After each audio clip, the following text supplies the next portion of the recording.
ನಮಸ್ಕಾರ ವಿದ್ಯಾರ್ಥಿಗಳೇ. ಇಂದು ನಾವು 10ನೇ ತರಗತಿಯ ಮೊದಲ ಅಧ್ಯಾಯ ರಾಸಾಯನಿಕ ಕ್ರಿಯೆಗಳು ಮತ್ತು ಅದರ ಸಮೀಕರಣದ ನೋಡೋಣ.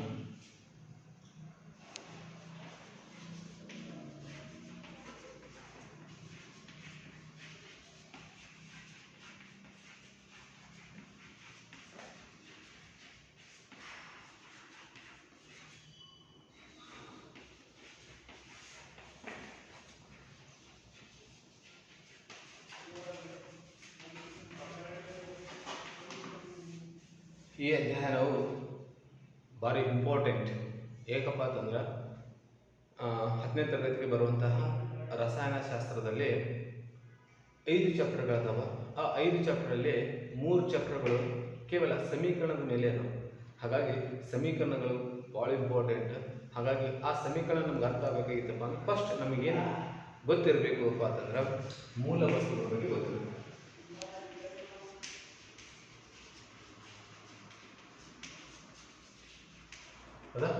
ಮೂಲ ವಸ್ತುಗಳ ಬಗ್ಗೆ ಗೊತ್ತಿರಬೇಕು. ಹಾಗಾದ್ರೆ ಮೂಲ ವಸ್ತುಗಳು ನಾವೇನಂತ ಕರಿತೀವಪ್ಪ ಅಂತಂದ್ರೆ ಪರಮಾಣು ಅಂತ ಕೂಡ ಕರಿತೀವಿ. ಏನು ಕರಿತೀವಿ? ಪರಮಾಣುಗಳು ಅಂತ ಕರಿತೀವಿ. ಹಾಗಾದ್ರೆ ಪರಮಾಣುಗಳನ್ನೋದನ್ನ ನೀವು 8ನೇ ತರಗತಿಯಲ್ಲಿ 9ನೇ ತರಗತಿಯಲ್ಲಿ ಆಲ್ರೆಡಿ ಕಲ್ತೀರಿ. ಏನಪ್ಪ ಅಂದ್ರೆ ಜಾನ್ ಡಾಲ್ಟನ್ ಅವ್ರು ಏನು ಮಾಡ್ತಾರ, ಯಾವುದೇ ಒಂದು ವಸ್ತುವಿನ ಅತಿ ಚಿಕ್ಕ ಘಟಕ, ಆ ಅತಿ ಚಿಕ್ಕ ಘಟಕ ಏನಾಗ್ತೈತಿ, ಪುನಃ ವಿಭಜಿಸಲು ಸಾಧ್ಯವಾಗದೇ ಇರುವಂಥ ಆ ಅತಿ ಚಿಕ್ಕ ಕಣವನ್ನ ನಾವು ಪರಮಾಣು ಅಥವಾ ಮೂಲ ವಸ್ತು ಅಂತ ಕರಿತೀವಿ. ಹಾಗಾದ್ರೆ ಆ ಮೂಲ ವಸ್ತುಗಳು ನಮ್ಮ ಪಿರಾಡಿಕ್ ಟೇಬಲ್ ಅಂದ್ರೆ ಆವರ್ತ ಕೋಷ್ಟಕದಲ್ಲಿ ಒಟ್ಟು ಎಷ್ಟು ಮೂಲ ವಸ್ತುಗಳದಾವಪ್ಪ ಅಂತಂದ್ರೆ 118 ಮೂಲ ವಸ್ತುಗಳು. ಆ 118 ಮೂಲ ವಸ್ತುಗಳಲ್ಲಿ 90 ನೈಸರ್ಗಿಕ ಮೂಲ ವಸ್ತುಗಳದಾವ, ಉಳಿದು 28 ಕೃತಕ ಮೂಲ ವಸ್ತುಗಳದಾವ.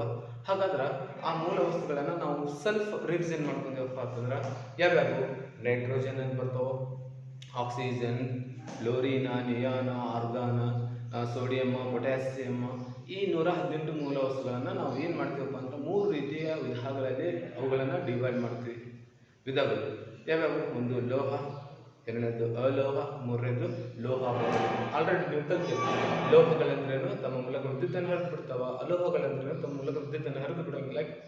ಲೋಹಾವಗಳಂದ್ರೆ ಏನಪ್ಪ ಅಂತಂದ್ರೆ ಕೆಲವು ಸಂದರ್ಭದಲ್ಲಿ ತಮ್ಮ ಮೂಲಕ ವಿದ್ಯುತ್ತನ್ನು ಹರಿದು ಬಿಡ್ತಾವ, ಕೆಲವು ಸಂದರ್ಭದಲ್ಲಿ ತಮ್ಮ ಮೂಲಕ ವಿದ್ಯುತ್ತನ್ನು ಹರಿದು ಬಿಡುವುದಿಲ್ಲ. ಅಂತಹ ವಸ್ತುಗಳನ್ನು ನಾವು ಆಲ್ರೆಡಿ 8, 9, 10 ಕ್ಲಾಸ್ ಒಳಗೆ ಕಲ್ತೀವಿ. ನೀವು ಏನು ಮಾಡಬೇಕಪ್ಪ ಅಂತಂದ್ರೆ 1 ರಿಂದ 30 ಮೂಲ ವಸ್ತುಗಳ ಪರಮಾಣು ಸಂಕೇತವನ್ನು ನೀವು ಬಯಾಟ್ ಮಾಡ್ಕೊಂಡಿರಬೇಕು, ನೆನಪಿನಲ್ಲಿ ಇಟ್ಕೊಂಡಿರಬೇಕು. ಯಾಕಪ್ಪ ಅಂದ್ರೆ ಅದೇ ಮೂಲ ವಸ್ತುಗಳನ್ನು ನಾವು ತೆಗೆದುಕೊಂಡು ಸಮೀಕರಣವನ್ನು ಬರೀತೀವಿ. ಈ ಸಮೀಕರಣಗಳನ್ನು ಬರೀಬೇಕಾಗಿತ್ತಪ್ಪ ಅಂದ್ರೆ ನಮ್ಗೆ ಮೊದಲು ಏನು ಗೊತ್ತಾಗಬೇಕು ಕಾನ್ಸೆಪ್ಟ್? ಎರಡನೇದು ಸಂಯುಕ್ತಗಳ ಬಗ್ಗೆ ಗೊತ್ತಿರಬೇಕು.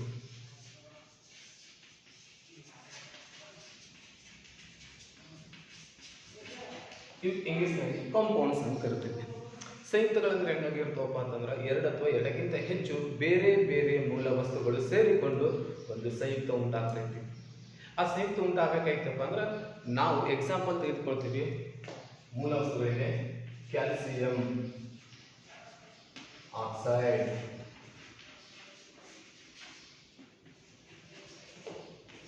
ಅನೇಕ ಮೂಲ ವಸ್ತುಗಳನ್ನು ಸಂಯುಕ್ತಗಳನ್ನು ತೆಗೆದುಕೊಳ್ತೀವಿ.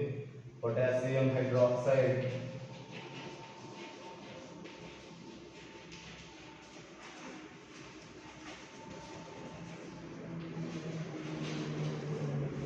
Sodium carbonate, sulphuric acid, nitric acid, hydrochloric acid, aluminium hydroxide, aluminium sulphate, aluminium carbonate, aluminium nitrate ಅಂತ ಅನೇಕ ಸಂಯುಕ್ತಗಳನ್ನು ತೆಗೆದುಕೊಳ್ತೀವಿ. ಹಾಗಾದ್ರೆ ಆ ಸಂಯುಕ್ತಗಳನ್ನು ತೆಗೆದುಕೊಳ್ಬೇಕಾಗಿತ್ತಪ್ಪ ನಾವು ಫಸ್ಟ್ ಏನು ಬಳಸಬೇಕು? ಆ ಸಮೀಕರಣಗಳ ಅಣುಸೂತ್ರವನ್ನು ಬರೆಯುವುದನ್ನು ಕಲಿಯಬೇಕು. ನೀವು 9ನೇ ತರಗತಿಯಲ್ಲಿ ಏನು ಮಾಡಿದ್ರಿ ಅಂದ್ರೆ ಸಮೀಕರಣಗಳ ಅಣುಸೂತ್ರವನ್ನು ಬರೆಯುವುದನ್ನು ಕಲಿತೀರಿ. ಪರಮಾಣು ಮತ್ತು ಅದರ ಅಣುಗಳು ಎಂಬ ಅಧ್ಯಯನದಾಗ ನೀವು ಆ ಸಮೀಕರಣಗಳನ್ನು ಬರೆಯುವಂಥದ್ದನ್ನು ಕಲಿತೀರಿ. ಆ ಸಮೀಕರಣಗಳನ್ನು ನಾವು ಹೆಂಗೆ ಬರೀಬೇಕು ಅನ್ನೋದನ್ನು ಒಂದು ಸ್ವಲ್ಪ ಕ್ಲಾರಿಫೈ ಆಗಿ 1 by 1 ಅನ್ನು ನೋಡ್ಕೊತ ಹೋಗೋಣ. ನೋಡ್ರಿ, ಕ್ಯಾಲ್ಸಿಯಂ ಆಕ್ಸೈಡ್ ಅಣುಸೂತ್ರ CaO ಅಂತ ಆಗ್ತೈತಿ. ಪೊಟ್ಯಾಸಿಯಂ ಹೈಡ್ರಾಕ್ಸೈಡ್ KOH ಅಂತ ಆಗ್ತೈತಿ. ಮೊದಲಿದ್ದು ಲೋಹವಾಗಿರ್ತೈತಿ, 2ನೇ ಸ್ಥಾನದಲ್ಲಿರೋದು ಅಲೋಹವಾಗಿರ್ತೈತಿ. ಮೊದಲ ಸ್ಥಾನದಲ್ಲಿ ಲೋಹ, ಎರಡನೇ ಸ್ಥಾನದಲ್ಲಿ ಅಲೋಹವಾಗಿರ್ತೈತೆ. ಹಾಗಾದ್ರೆ ಇವುಗಳನ್ನ ಬರೀಬೇಕಾಯ್ತಪ್ಪ ಅಂದ್ರೆ ವೇಲೆನ್ಸಿ ಬಹಳ ಮುಖ್ಯ. ಮೂಲ ವಸ್ತುವಿನ ವೇಲೆನ್ಸಿ ಬಹಳ ಮುಖ್ಯ. ಹಾಗಾದ್ರೆ ನೆನಪು ಮಾಡ್ಕೋರಿ, ವೇಲೆನ್ಸಿ ಅಂದ್ರೆ ಏನು? ಪರಮಾಣುವಿನ ಅತ್ಯಂತ ಹೊರ ಕವಚದಲ್ಲಿರುವ ಎಲೆಕ್ಟ್ರಾನ್ಗಳ ಸಂಖ್ಯೆಯನ್ನ valency electron, the number of electron present in the outermost shell in atom ಅಂತೇಳಿ ನಾವು ಇಂಗ್ಲಿಷ್ನಲ್ಲಿ ಕರಿತೀವಿ. ಪರಮಾಣು ಅತ್ಯಂತ ಹೊರಕೋಚದಲ್ಲಿ ಹೆಂಗ್ರಿ ಸರ್? ಪರಮಾಣು ಅತ್ಯಂತ ಹೊರಕೋಚದಲ್ಲಿ ಯಾವ ರೀತಿ ಎಲೆಕ್ಟ್ರಾನ್ಸ್ಗಳಿರ್ತಾವ ಅಂತ ನಾನು ಥರ್ಡ್ ಒಂದು ತೆಗೆದುಕೊಳ್ತೀನಿ, ವೇಲೆನ್ಸಿ ಅಂತೇಳಿ. ಆಲ್ರೆಡಿ ನಿಮ್ಗೆ ಗೊತ್ತೈತಿ ಪರಮಾಣುವಿನ ಅತ್ಯಂತ ಹೊರಕೋಚದಲ್ಲಿ. ಹಾಗಾದ್ರೆ ಒಂದು ಎಕ್ಸಾಂಪಲ್ ಯಾವ ರೀತಿ ಬರ್ತೈತಿ ನೋಡ್ರಿ. ಸೋಡಿಯಂನ ಪರಮಾಣು ಸಂಖ್ಯೆ ಎಷ್ಟಾಗಿರ್ತೈತಪ್ಪ ಅಂದ್ರೆ 11 ಆಗಿರ್ತೈತಿ. ಇವುಗಳನ್ನ ನಾವು ಕವಚಗಳಲ್ಲಿ ಯಾವ ಕವಚಗಳು ಕೆ, ಎಲ್, ಎಂ, ಎನ್ ಕವಚಗಳಲ್ಲಿ ಅಂತೀವಿ. ಕೆ ಕವಚದಲ್ಲಿ 8 ಎಲೆಕ್ಟ್ರಾನ್ಗಳು ಇರ್ತಾವ, ಎಲ್ ಕವಚದಲ್ಲಿ 18, ಇದು ಕೆ ಕವಚದಲ್ಲಿ 2 ಎಲೆಕ್ಟ್ರಾನ್ಗಳು ಇರ್ತಾವ, ಎಲ್ ಕವಚದಲ್ಲಿ 8 ಎಲೆಕ್ಟ್ರಾನ್ಗಳು ಇರ್ತಾವ, ಎಂ ಕವಚದಲ್ಲಿ 18 ಎಲೆಕ್ಟ್ರಾನ್ಗಳು ಇರ್ತಾವ, ಎನ್ ಕವಚದಲ್ಲಿ 32 ಎಲೆಕ್ಟ್ರಾನ್ಗಳು ಇರ್ತಾವ. ಹಾಗಾದ್ರೆ ನಮ್ಗೆ ಎಷ್ಟು ಬೇಕು? 11 ಬೇಕು. ಒಂದನೇ ಕವಚ 2 ಎಲೆಕ್ಟ್ರಾನ್ಗಳನ್ನು ನಡೆಸ್ತೈತಿ, ಎರಡನೇ ಕವಚ 8 ಎಲೆಕ್ಟ್ರಾನ್ಗಳನ್ನ, ಮೂರನೇ ಕವಚ 1 ಎಲೆಕ್ಟ್ರಾನ್ ತೆಗೆದುಕೊಂಡಾಗ ಅತ್ಯಂತ ಹೊರ ಕವಚ ಯಾವುದು? ಎಂ ಆಯಿತು. ಹಾಗಾದ್ರೆ ಆ ಎಂ ನಲ್ಲಿರುವಂತಹ ಎಲೆಕ್ಟ್ರಾನ್ಗಳ ಸಂಖ್ಯೆ ಎಷ್ಟು ಆಯಿತು? 1. ಹಾಗಾಗಿ ಸೋಡಿಯಂನ ವೇಲೆನ್ಸಿ ಎಷ್ಟಾಗ್ತೈತಿ? 1 ಆಗ್ತೈತಿ. ನೆಕ್ಸ್ಟ್ ಒಂದು ಕ್ಲೋರೈಡ್, ಕ್ಲೋರಿನ್ ಬಗ್ಗೆ ತೆಗೆದುಕೊಂಡಾಗ ಕ್ಲೋರಿನ್ ಪರಮಾಣು ಸಂಖ್ಯೆ ಎಷ್ಟಪ್ಪ ಅಂತಂದ್ರೆ ಪರಮಾಣು ಸಂಖ್ಯೆ ಎಷ್ಟಪ್ಪ ಅಂದ್ರೆ 17 ತೆಗೆದುಕೊಂಡಾಗ ಮೊದಲ ಕವಚದಲ್ಲಿ 2 ಎಲೆಕ್ಟ್ರಾನ್ಗಳು, ಎರಡನೇ ಕವಚದಲ್ಲಿ 8 ಎಲೆಕ್ಟ್ರಾನ್ಗಳು, ಮೂರನೇ ಕವಚದಲ್ಲಿ 7 ಎಲೆಕ್ಟ್ರಾನ್ಗಳು. ವೇಲೆನ್ಸಿಗಳನ್ನ ನಾವು ಬರಿಬೇಕಾಯ್ತಪ್ಪ ಅಂತಂದ್ರೆ 1 ಇರ್ಬೋದು, 2 ಇರ್ಬೋದು, 3 ಇರ್ಬೋದು, 4 ಇರ್ಬೋದು. ಆದ್ರೆ 5ಕ್ಕಿಂತ ಮೇಲ್ಗಿತ್ತಪ್ಪ ಅಂದ್ರೆ ಅದನ್ನ ಹಿಂದಿನ ಕವಚಕ್ಕೆ ನಾವೇನ್ ಮಾಡ್ತೀವಿ? ಮೈನಸ್ ಮಾಡ್ತೀವಿ. ಯಾವ ರೀತಿ ಮೈನಸ್ ಮಾಡ್ತೀವಪ್ಪ ಅಂತಂದ್ರೆ 7 ಐತಿ, ಪರಕವಚದಲ್ಲಿ 7 ಎಲೆಕ್ಟ್ರಾನ್ಗಳು ಇತ್ತು ಅಂದ್ರೆ ಅದೇ ಅದರ ವೇಲೆನ್ಸಿ ಅಂತ ತೊಡಕ್ಕಾಗಂಗಿಲ್ಲ. ಅದನ್ನ ಏನ್ ಮಾಡ್ತೀನಿ? 8ರಲ್ಲಿ ದೊಡ್ಡ ಸಂಖ್ಯೆಯಲ್ಲಿ ಸಣ್ಣ ಸಂಖ್ಯೆಯನ್ನು ಕಳಿತೀನಿ. 8 ಇದ್ದು 7 ಮೈನಸ್ ಮಾಡಿದಪ್ಪ ಅಂದ್ರೆ ನಮ್ಗೆ ಉತ್ತರ ಎಷ್ಟು ಬರ್ತೈತಿ? 1. ಆ 1 ಏನಾಗಿರ್ತೈತಿ ಅಂದ್ರೆ ಕ್ಲೋರಿನ್ ವೇಲೆನ್ಸಿ ಆಗಿರ್ತೈತಿ. ಇನ್ನೊಂದು ಎಕ್ಸಾಂಪಲ್ ತೆಗೆದುಕೊಳ್ತೀನಿ. ಪೊಟ್ಯಾಸಿಯಂ ಪರಮಾಣು ಸಂಖ್ಯೆ 19. ಫಸ್ಟ್ 2 ಎಲೆಕ್ಟ್ರಾನ್ಗಳು, ಸೆಕೆಂಡ್ 8 ಎಲೆಕ್ಟ್ರಾನ್, ಥರ್ಡ್ 9 ಎಲೆಕ್ಟ್ರಾನ್. ಹಾಗಾದ್ರೆ ಈ 9 ಅನ್ನೋದು ಅತ್ಯಂತ ಹೊರ ಕೋಶದಲ್ಲಿರುವಂಥ ಎಲೆಕ್ಟ್ರಾನ್ ಆಗಿತ್ತಂದ್ರೆ ಈ 9ಅನ್ನ ನಾವು ವೇಲೆನ್ಸಿ ಅಂತ ತೆಗೆದುಕೊಳ್ಳಕ್ಕಾಗಂಗಿಲ್ಲ. ಅವಾಗ ನಾವು ಏನು ಮಾಡ್ತೀವಪ್ಪ ಅಂದ್ರೆ 9ರಲ್ಲಿ 8ಅನ್ನ ಮೈನಸ್ ಮಾಡಿದಾಗ ನಮ್ಗೆ ಎಷ್ಟು ಬರ್ತೈತಿ? 1 ಬರ್ತೈತಿ. ಆ 1 ಏನಾಗಿರ್ತೈತಿ? ಪೊಟ್ಯಾಸಿಯಂನ ವೇಲೆನ್ಸಿ ಆಗಿರ್ತೈತಿ. ಓಕೆನಾ? ಆಲ್ಮೋಸ್ಟ್ 1 by 1 ನಿಮ್ಗೆ ತಿಳಿಯಾಕತೈತಿ. ವೇಟ್. ಹಾಗಾದ್ರೆ ವಿದ್ಯಾರ್ಥಿಗಳೇ ಇದನ್ನ ಅಳಿಸ್ತೀನಿ. ಸ್ಟಾರ್ಟ್ ಆಗಿಲ್ಲಪ್ಪ. ಓಕೆ, ನಿಮಗೆ ಏನು ಗೊತ್ತಾಯಿತು? ಮೂಲ ವಸ್ತುಗಳ ಬಗ್ಗೆ ಗೊತ್ತಾಯಿತು, ಸಂಯುಕ್ತಗಳ ಬಗ್ಗೆ ಗೊತ್ತಾಯಿತು. ಇವಾಗ ಆ ಸಂಯುಕ್ತಗಳನ್ನ ಹೆಂಗ್ ಬರೀಬೇಕು? ಒಂದೇದ್ದು ಏನಂತ ತೆಗೆದುಕೊಳ್ತೀವಿ. ಕೊನೆಯಲ್ಲಿ ಏನಾದರೂ ಆಕ್ಸೈಡ್ ಇತ್ತಂದ್ರೆ ನಾವು ಹೆಂಗ್ ಬರೀತೀವಿ? ಆಕ್ಸೈಡ್ ಅನ್ನ O ಅಂತ ತೆಗೆದುಕೊಳ್ತೀವಿ. ವೇಲೆನ್ಸಿ ಏನಾಗಿರ್ತೈತಪ್ಪ ಅನ್ನೋದು 1 ಆಗಿರ್ತೈತಿ. ಸೊ ಎಕ್ಸಾಂಪಲ್ ತೆಗೆದುಕೊಳ್ತೀವಿ. ಕ್ಯಾಲ್ಸಿಯಂ ಆಕ್ಸೈಡ್,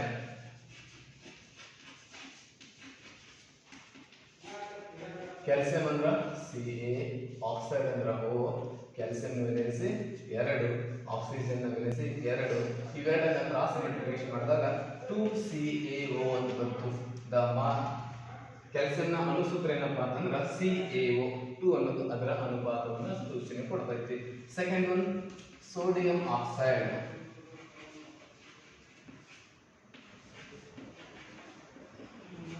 ಸೋಡಿಯಂ ಅಂದ್ರೆ Na, O ಅಂದ್ರೆ oxide. Sodium valency 1, oxide valency 2. Cross multiplication ಮಾಡಿದಾಗ Na2O ಅಂತ ಆಗ್ತೈತಿ. ಓಕೆನಾ? ನೆಕ್ಸ್ಟ್ ಎರಡನೇದು ಕ್ಲೋರೈಡ್. ಕ್ಲೋರೈಡ್ ಅನ್ನು ನಾವು ಏನಂತ ತೆಗೆದುಕೊಳ್ತೀವಪ್ಪ ಅಂದ್ರೆ Cl ಅಂತ ತೆಗೆದುಕೊಳ್ತೀವಿ. ಇದರ ವೇಲೆನ್ಸಿ ಕೂಡ ಎಷ್ಟಾಗಿರ್ತೈತಿ? 1 ಆಗಿರ್ತೈತಿ. ಈ ಕ್ಲೋರೈಡ್ ಅನ್ನ ಎಕ್ಸಾಂಪಲ್ ತೆಗೆದುಕೊಂಡಪ್ಪ ಅಂತಂದ್ರೆ ಅಲ್ಯೂಮಿನಿಯಂ ಕ್ಲೋರೈಡ್.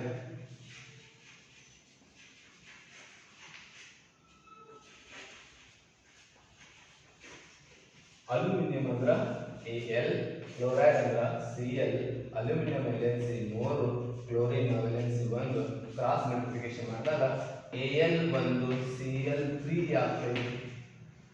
ಅಲ್ಯೂಮಿನಿಯಂ ಕ್ಲೋರೈಡ್ ಸೂತ್ರ ಏನಾಗುತ್ತೆ AlCl3 ಆಗ್ತೈತಿ. ಅದೇ ರೀತಿ ಮತ್ತೊಂದು ಎಕ್ಸಾಂಪಲ್ ತಿಳ್ಕೊಂಡಾಗ ಪೊಟ್ಯಾಸಿಯಂ ಕ್ಲೋರೈಡ್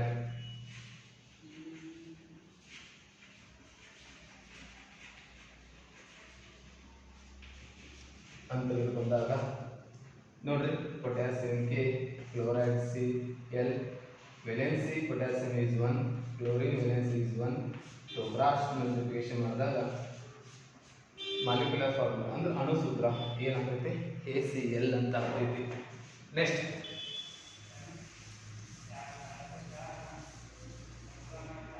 ಮೂರನೇದು ಹೈಡ್ರಾಕ್ಸೈಡ್ ಅಂತ ಬರ್ತೈತಿ. ಹೈಡ್ರಾಕ್ಸೈಡ್ ಅನ್ನ ನಾವು ಏನಂತ ಕರಿತೀವಪ್ಪ ಅಂತಂದ್ರೆ OH ಅಂತ ಸೂಚನೆ ಕೊಡ್ತೀವಿ, ಸಂಭಾವನೆ ಸಂಕೇತನ ಬಳಸ್ತೀವಿ. ಇದರ ವೇಲೆನ್ಸಿ ಕೂಡ ಏನಿರ್ತೈತಿ 1 ಆಗಿರ್ತೈತಿ. ನೆಕ್ಸ್ಟ್ ಏನು ಎಕ್ಸಾಂಪಲ್ ತೆಗೆದುಕೊಳ್ತೀನಿ, ಮ್ಯಾಗ್ನೀಸಿಯಂ. ನೀವು ಚೇಂಜ್ ಮಾಡ್ಕೋತ ಹೋಗ್ಬೇಕು. ಮ್ಯಾಗ್ನೀಸಿಯಂ ಹೈಡ್ರಾಕ್ಸೈಡ್, ಇಲ್ಲಿ ನೀವೇನು ಬರೀಬೇಕು ಮ್ಯಾಗ್ನೀಸಿಯಂ ಆಕ್ಲೋರೈಡ್ ಅಂತೇಳಿ ಸೂಚನೆ. ಮ್ಯಾಗ್ನೀಸಿಯಂ ಅಂದ್ರೆ Mg, ಹೈಡ್ರಾಕ್ಸೈಡ್ ಅಂದ್ರೆ OH, magnesium valency 2, hydroxide valency 1. Cross multiplication ಮಾಡಿದಾಗ ಮ್ಯಾಗ್ನೀಸಿಯಂ ಕ್ಲೋರೈಡ್ ಅನ್ನೋ ಸೂತ್ರ Cl2 ಆಗಬೇಕು. ಅದೇ ರೀತಿ ನೀವು ಹೋಮ್ವರ್ಕ್ ಅನ್ನ ಮಾಡಿ. ಒಂದನೇದು ಅಲ್ಯೂಮಿನಿಯಂ ಹೈಡ್ರಾಕ್ಸೈಡ್, ಅವುಗಳ valency aluminium hydroxide. Second one calcium hydroxide. Third one potassium hydroxide. Fourth one sodium hydroxide. ನೀವು ಮಾಡಿರಿ. ಅದೇ ರೀತಿ ಫೋರ್ತ್ ಒನ್ ಏನಾಗ್ತೈತಪ್ಪ ಅಂತಂದ್ರೆ ಕಾರ್ಬೋನೇಟ್ ಅಂತ ಬರ್ತೈತಿ. ಯಾವುದು ಕಾರ್ಬೋನೇಟ್. ಕಾರ್ಬೋನೇಟ್ ನ ವೇಲೆನ್ಸಿ ಎಷ್ಟು ಏನಂತ ಕರಿತೀವಿ CO3 ಅಂದ್ರೆ ಕಾರ್ಬೋನೇಟ್ ವೇಲೆನ್ಸಿ ಏನಾಗಿರ್ತೈತಿ 2 ಆಗಿರ್ತೈತಿ. ಓಕೆನಾ.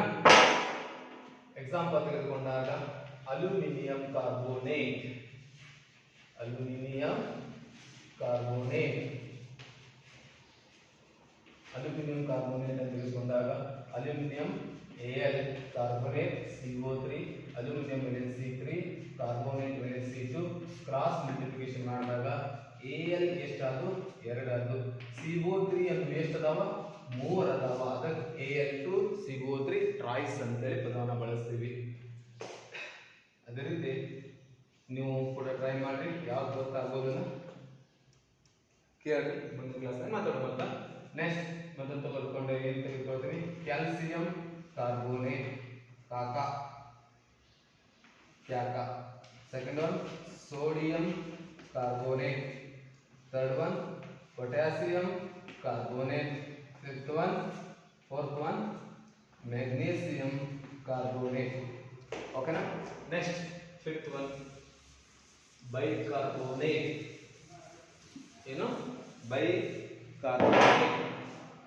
Fifth one bicarbonate. ಇದನ್ನು ನಾವೇನಂತ ಕೊಡ್ತೀವಪ್ಪ ಅಂದ್ರೆ ಹೈಡ್ರೋಜನ್ ಕಾರ್ಬೋನೇಟ್ ಅಂತ ಬಳಸ್ಕೊಳ್ತೀವಿ. ಇದನ್ನು HCO3 ಅಂತ ತೆಗೆದುಕೊಳ್ತೀವಿ. ವೇಲೆನ್ಸಿ 1 ಆಗಿರ್ತೈತಿ.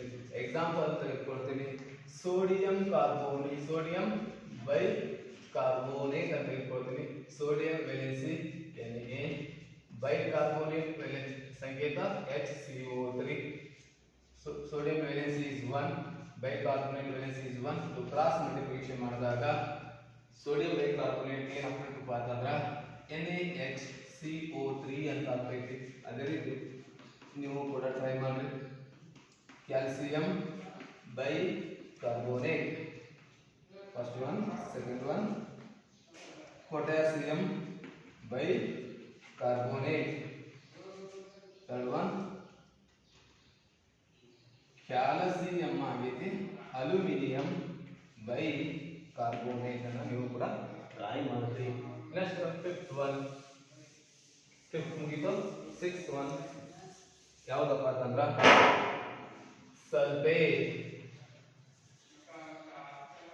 ಯಾವುದು ಸಲ್ಫೇಟ್. ಸಲ್ಫೇಟ್ ಅನ್ನ ನಾವು SO4 ತಗೋತೀವಿ. ಇದರ ವೇಲೆನ್ಸಿ ಎಷ್ಟಾಗಿರ್ತೈತೆ ಎಕ್ಸಾಂಪಲ್ ತೆಗೆದುಕೊಂಡಾಗ ಕ್ಯಾಲ್ಸಿಯಂ ಸಲ್ಫೇಟ್ ಅನ್ನೋಕ್ಕಿಂತ ಪೊಟ್ಯಾಸಿಯಂ ಸಲ್ಫೇಟ್ ಅನ್ನು ತೆಗೆದುಕೊಳ್ತೀನಿ. ಪೊಟ್ಯಾಸಿಯಂ ಸಲ್ಫೇಟ್ ಏನಾಗ್ತೈತಿ? ಪೊಟ್ಯಾಸಿಯಂ ನ ಸಂಕೇತ K, ಸಲ್ಫೇಟ್ ನ ಸಂಕೇತ SO4, ಪೊಟ್ಯಾಸಿಯಂ ವೇಲೆನ್ಸಿ 1, ಸಲ್ಫೇಟ್ ನ ವೇಲೆನ್ಸಿ 2, ಕ್ರಾಸ್ ಮಲ್ಟಿಪ್ಲಿಕೇಶನ್ ಮಾಡಿದಾಗ ಪೊಟ್ಯಾಸಿಯಂ ಸಲ್ಫೇಟ್ ನ ಸೂತ್ರ K2SO4 ಅಂತ ಆಗ್ತೈತಿ. ಅದೇ ರೀತಿ ನೀವು ಕೂಡ ಟ್ರೈ ಮಾಡ್ರಿ. HW ವರ್ಕ್ ಅಂತ ಹೇಳಿ ಏನೇನು? ಫಸ್ಟ್ ಒನ್ ಪೊಟ್ಯಾಸಿಯಂ ಕೊಟ್ಟಿನಿ, calcium sulphate, second one magnesium sulphate, ETC. ನೀವು ಕೂಡ ಇನ್ನೊಂದು ತೆಗೆದುಕೊಂಡು ಟ್ರೈ ಮಾಡ್ರಿ. Last one nitrate.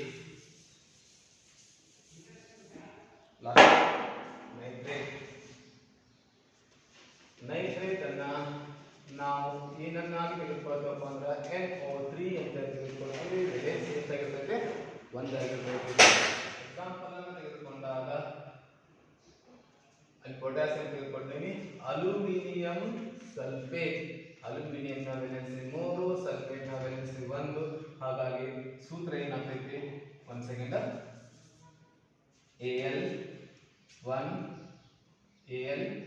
AlSO4 valency is 3, sulphate valency is 1. Cross multiplication ಮಾಡಿದಾಗ ನೈಟ್ರೇಟ್ ಅಲ್ಯೂಮಿನಿಯಂ 1 ಸೆಕೆಂಡ್. ಇದು ನೈಟ್ರೇಟ್ ಇದೆ. NO3 ಅಂತ ತೆಗೆದುಕೊಳ್ತೀನಿ. ನೈಟ್ರೇಟ್ ನ ವೇಲೆನ್ಸಿ 1. ಇವಾಗ ಏನಾಗ್ತೈತಿ? AlNO3 ರಾಯ್ಸ್ ಅಂತ ಹೇಳಿ ಆಗ್ತೈತಿ. ಅದೇ ರೀತಿ ನೀವು ಕೂಡ ಎಕ್ಸಾಂಪಲ್ ತೆಗೆದುಕೊಂಡು ಬೆಳೆಸ್ರಿ. ನಾಳೆ ಕ್ಲಾಸ್ನಾಗ ಬ್ಯಾಲೆನ್ಸಿಂಗ್ ಅಂದ್ರೆ ಸಮೀಕರಣವನ್ನು ಸರಿದೂಗಿಸೋದ್ರಿಂದ ಸಮೀಕರಣಗಳನ್ನು ಎಷ್ಟು ವಿಧಗಳನ್ನಾಗಿ ರಾಸಾಯನಿಕ ಕ್ರಿಯೆಯನ್ನು ನೋಡ್ತೀವಿ ಅನ್ನೋದನ್ನು ನಾಳೆಯಿಂದ ಪಾಠವನ್ನು ಸ್ಟಾರ್ಟ್ ಮಾಡ್ಕೋಬೋಣ. ಇವೆಲ್ಲ ಕ್ಲಾರಿಫೈ ಮಾಡ್ಕೋರಿ. ಇದಕ್ಕೆ ಬರ್ತಪ್ಪ ಅಂತಂದ್ರೆ ನೀವು ಆಟೋಮೆಟಿಕ್ ಆಗಿ 5 ಅಂಕಗಳ ಮಾರ್ಕ್ಸ್ ಅನ್ನು ತೆಗೆದುಕೊಳ್ಬೋದು. ನಮಸ್ಕಾರ, ಮತ್ತೆ ಭೇಟಿಯಾಗೋಣ ನಾಳೆ.